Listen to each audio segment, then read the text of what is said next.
Shalom, pemirsa yang diberkati Tuhan. Bertemu kembali dalam seri pelajaran Sekolah Sabat. Sebelum kita melanjutkan pelajaran Sekolah Sabat ini, mari kita sama-sama berdoa. Bapa kami yang di surga, kami mau lanjutkan pelajaran Sekolah Sabat ini.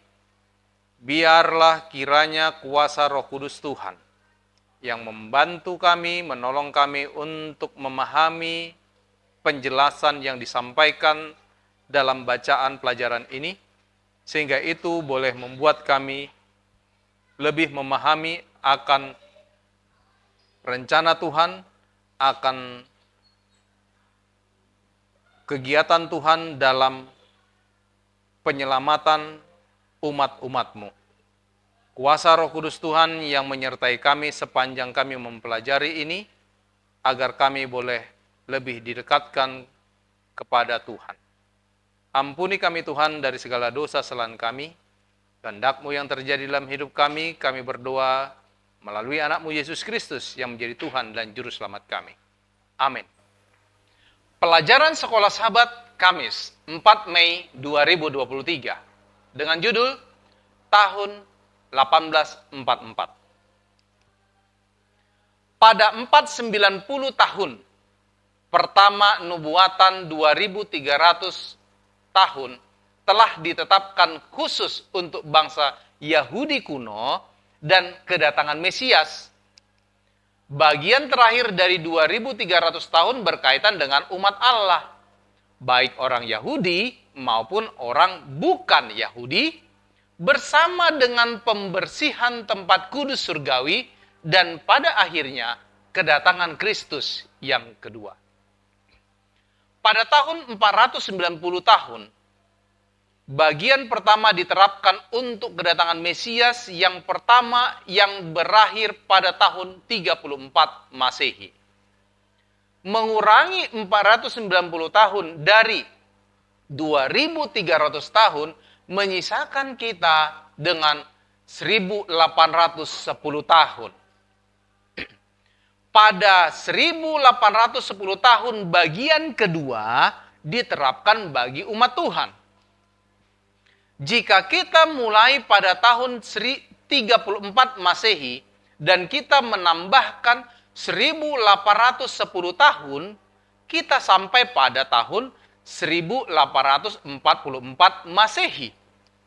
Dalam terang pembersihan atau pemulihan kebenaran tentang tempat kudus dan penghakiman akhir zaman surga, Allah membuat panggilan terakhirnya kepada seluruh umat manusia dalam Wahyu 14 ayat 6 dan 7 untuk membalas kasih-Nya, menerima kasih karunia-Nya dan menjalani kehidupan yang saleh dan patuh.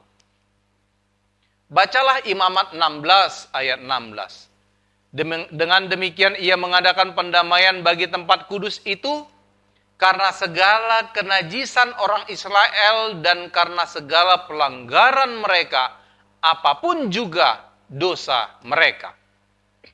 Demikianlah harus diperbuatnya dengan kemah pertemuan yang tetap diam di antara mereka di tengah-tengah segala kenajisan mereka. Apa alasan untuk pembersihan tempat kudus? Dan apa yang hal ini ajarkan kepada kita mengenai Injil? Karena dosa-dosa orang-orang, kedurhakaan orang-orang, tempat kudus harus dibersihkan. Yang hanya terjadi dengan darah binatang. Sama halnya dengan kita. Kita membutuhkan seorang juru selamat yang kehidupannya dilambangkan oleh hewan-hewan yang dibunuh pada hari pendamaian. Sebagai satu-satunya cara untuk membuatnya melalui penghakiman. Bacalah Imamat 23 ayat 26 sampai 29. Tuhan berfirman kepada Musa, akan tetapi pada tanggal 10 bulan yang ke-7 itu ada hari pendamaian. Kamu harus mengadakan pertemuan kudus dan harus merendahkan diri dengan berpuasa dan mempersembahkan korban api-apian kepada Tuhan. pada hari itu janganlah kamu melakukan suatu pekerjaan. Itulah hari pendamaian untuk mengadakan pendamaian bagimu di hadapan Tuhan Allahmu. Karena setiap orang yang pada hari itu tidak merendahkan diri dengan berpuasa, haruslah dilenyapkan dari antara orang-orang sebangsanya. Apa yang Allah perintahkan agar umatnya lakukan pada hari penghakiman itu, dan apa artinya itu bagi kita dewasa ini? Bangsa Israel harus menyengsarakan jiwa mereka.